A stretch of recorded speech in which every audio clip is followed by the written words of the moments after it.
Vamos a iniciar ahora una revisión un poquito más profunda sobre el mediastino. Mediastino superior y grandes vasos. El mediastino superior es superior al plano transverso del tórax, que pasa a través del ángulo del esternón hasta la unión o el disco intervertebral de las vértebras T4 y T5. De anterior a posterior, el mediastino superior contiene de anterior a posterior. Ahorita vamos a empezar la descripción del mediastino superior de anterior a posterior. Este que se observa aquí es el timo, que es lo primero. El timo. Los grandes vasos con las venas brachiocefálicas y vena cava superior.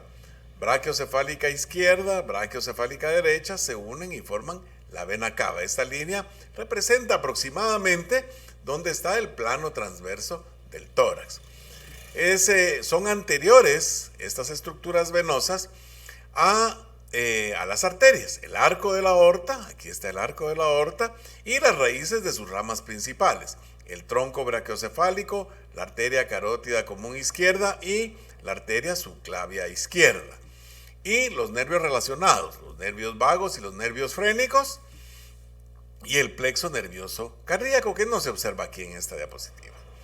La continuación inferior de las vísceras cervicales, anteriormente la tráquea y posteriormente el esófago. Aquí tenemos la tráquea y aquí se observa el esófago. Aquí está el plano transverso del tórax. ¿Sí? El timo, las venas, el arco de la aorta, ahora la tráquea y parte del esófago, ¿verdad? Las porciones cervicales, anteriormente la tráquea y posteriormente el esófago, y los nervios relacionados, nervio laringio recurrente izquierdo y el conducto torácico. Aquí podemos observar nosotros una porción del conducto torácico. Obviamente el conducto torácico sigue ascendiendo, ¿verdad?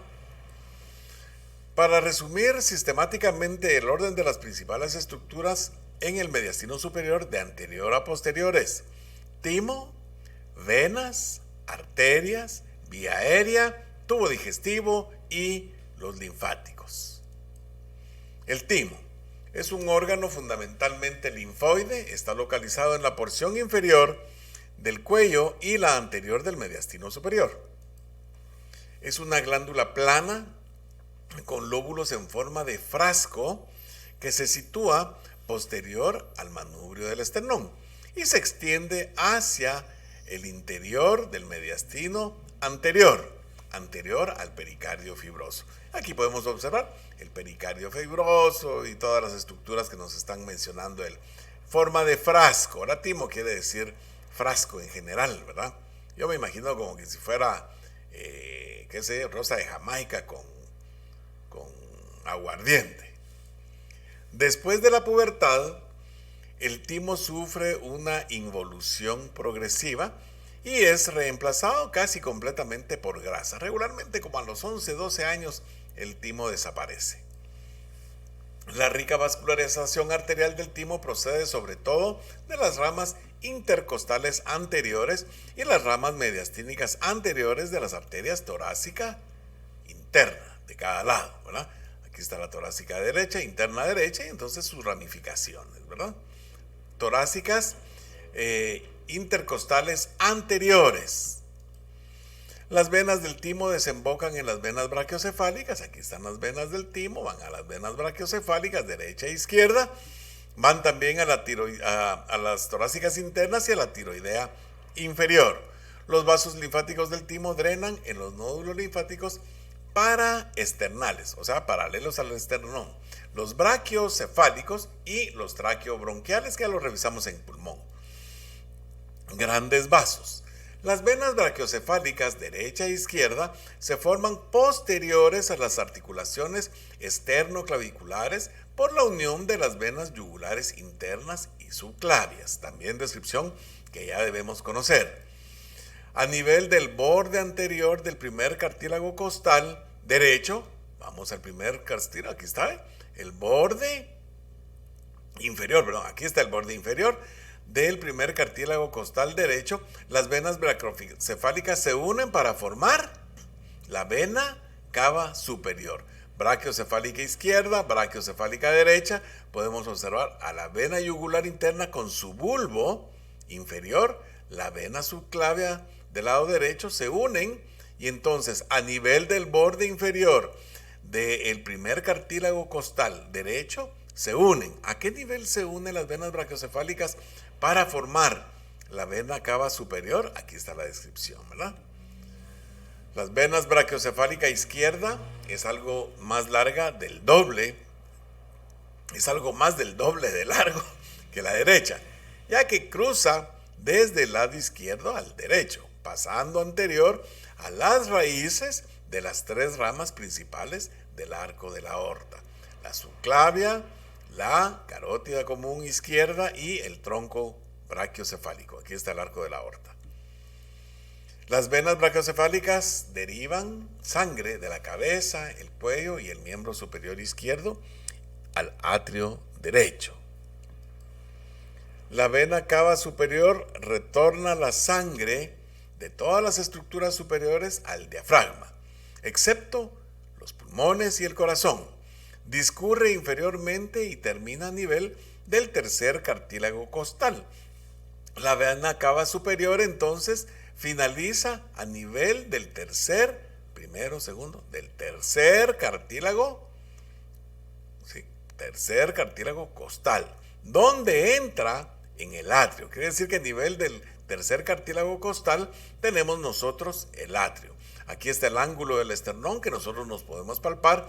Segundo cartílago costal, segundo espacio intercostal. Muy sencillo. Ustedes se lo pueden palpar, ¿verdad? Discurre inferiormente y termina a nivel del tercer cartílago costal, donde entra en el atrio derecho. La vena cava superior se sitúa en el lado derecho del mediastino superior. La vena cava superior se sitúa del lado derecho del mediastino superior, anterior y lateral a la tráquea. Aquí está la tráquea, entonces este es anterior y lateral. La tráquea está aquí, este es lateral. Y posterolateral a la aorta ascendente. Posterior y lateral a la aorta ascendente. Aquí está la aorta ascendente, esta es más posterior y lateral. El nervio frénico derecho se encuentra entre la vena cava superior y la pleura. Aquí está la pleura, miren, la pleura mediastínica. Recuérdense que la pleura mediastínica limita lateralmente al mediastino, tanto del lado derecho como del lado izquierdo, obviamente, ¿verdad? Y entonces aquí está el nervio frénico derecho, entre la vena cava superior y la pleura mediastínica. La mitad terminal de la vena cava superior se halla en el mediastino medio, donde se encuentra junto a la aorta ascendente. Aquí está, esta es la aorta ascendente, que es anterior a esta es posterior y lateral, ¿verdad? Y entonces la vena cava se halla en el mediastino medio, aquí ya no estamos hablando del mediastino superior, sino en el mediastino medio, donde se encuentra junto a la aorta ascendente y forma el límite posterior del seno transverso. Y aquí nos está dando algunas indicaciones. La vena cava superior forma el límite posterior del seno transverso. ¿Se recuerdan ustedes? Los paquetes vasculares que forman las arterias y la vena cava, ¿verdad? Para el seno transverso del pericárdio. Sí, en este punto se encuentra, ¿eh? Esta sería la vena cava. Aquí está donde aquí no es nada que ver con esto, por Dios santo. Este es la entrada del ventrículo. Perdón por el desliz. La aorta ascendente, de aproximadamente 2.5 centímetros de diámetro, empieza en el orificio aórtico. Sus únicas ramas son las arterias coronarias. Y aquí observamos entonces, esta es la raíz de la aorta, ¿verdad? El orificio aórtico. Aquí es donde comienza la aorta. ¿Dónde comienza? En el orificio aórtico, no en el ventrículo izquierdo, en el orificio aórtico. Y aquí podemos observar una relación importante. La arteria pulmonar es anterior a la aorta. Sus únicas ramas son las arterias coronarias, la coronaria derecha y la coronaria izquierda, que se originan en los senos aórticos. Seno aórtico, la aorta tiene 3 senos, ¿verdad? junto con donde están sus válvulas, que las vamos a ver. Igual la arteria pulmonar tiene 3 senos. La aorta ascendente es intrapericárdica. Por esta razón y porque está situada inferior al plano transverso del tórax, se considera como parte del contenido del mediastino medio, parte del mediastino inferior, ¿verdad? Aquí tenemos entonces la explicación, ¿verdad? Aquí está el orificio, la aorta ascendente, parte del mediastino medio. El arco de la aorta, la continuación curva de la aorta ascendente, empieza posterior a la segunda articulación esternocostal derecha, a nivel del ángulo del esternón. Aquí empieza. Aquí está la segunda articulación esternocostal derecha. ¿Sí? Ahí está el arco, ahí empieza, ¿verdad? A nivel del ángulo del esternón. Se arquea superiormente, primero, superiormente, posteriormente y hacia la izquierda, y luego inferiormente. Aquí termina el arco de la aorta. El arco de la aorta asciende anterior a la arteria pulmonar derecha y a la bifurcación de la tráquea, alcanzando su punto más elevado en el lado izquierdo de la tráquea y el esófago, donde pasa sobre la raíz, aquí tenemos que imaginarnos, sobre la raíz del pulmón izquierdo. Este es el bronquio principal izquierdo, ¿verdad? Entonces nace acá, aquí a nivel de este y hace la curvatura, ¿verdad? Primero superior, luego lateral izquierdo y luego inferiormente, ¿verdad? Posterior y lateral. El arco desciende posterior a la raíz izquierda. Aquí podemos observar la raíz izquierda desciende, ¿sí? Posterior a la raíz izquierda del pulmón junto a la vértebra T4. El arco finaliza cuando se convierte en la aorta torácica descendente, la aorta torácica antes conocida como aorta descendente, posterior a la segunda articulación esternocostal izquierda. Y entonces quiere decir que empieza en el seno transverso del tórax y finaliza en el plex, el plano, perdón. Inicia en el plano transverso del tórax y finaliza en el plano transverso del tórax. El arco de la vena ácigos ocupa una posición que se corresponde con la de la aorta en el lado derecho de la tráquea, sobre la raíz del pulmón derecho, aunque la sangre circula en dirección opuesta. Aquí viene de posterior a anterior la sangre y aquí va de anterior a posterior. El arco de la vena ácigos, el ligamento arterioso, el vestigio del conducto arterioso fetal, se extiende desde la raíz de la arteria pulmonar izquierda, hasta la cara inferior del arco de la aorta. Las ramas del arco son habitualmente el tronco brachiocefálico, la arteria carótida común izquierda y la arteria subclavia. El tronco brachiocefálico, la primera y más grande de las ramas del arco, se origina posterior al manubrio del esternón. Tenemos que ir imaginando las estructuras. Posterior al manubrio del esternón, donde se sitúa anterior a la tráquea. Y entonces aquí está la tráquea y aquí tenemos el arco, el tronco brachiocefálico, anterior a la tráquea, a nivel del manubrio del esternón, y posterior a la vena brachiocefálica izquierda. Aquí está la vena brachiocefálica izquierda, posterior a ella.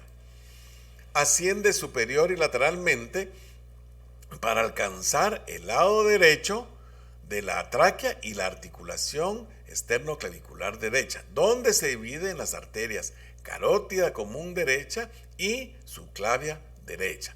Carótida común derecha y subclavia derecha, ¿verdad?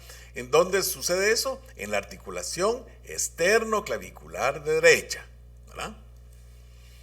La arteria carótida común izquierda, la segunda rama del arco de la aorta, se origina posterior al manubrio del esternón, ligeramente posterior al tronco brachiocefálico y a la izquierda de esta, ¿no? Posterior y a la izquierda del tronco brachiocefálico. asciende anterior a la arteria subclavia izquierda. Aquí está la subclavia izquierda, anterior a ella, al principio anterior a la tráquea, en un inicio, y luego a su izquierda entra al cuello, entra en el cuello, tras pasar posterior a la articulación esternoclavicular izquierda. La arteria subclavia izquierda, la tercera rama del arco de la aorta, se origina en la parte posterior del arco, justo posterior a la arteria carótida común izquierda. Asciende lateral a la tráquea y a la arteria carótida común izquierda a través del mediastino superior y no tiene ramas en el mediastino. Cuando abandona el tórax y entra a la raíz del cuello, pasa posterior a la articulación esternoclavicular izquierda.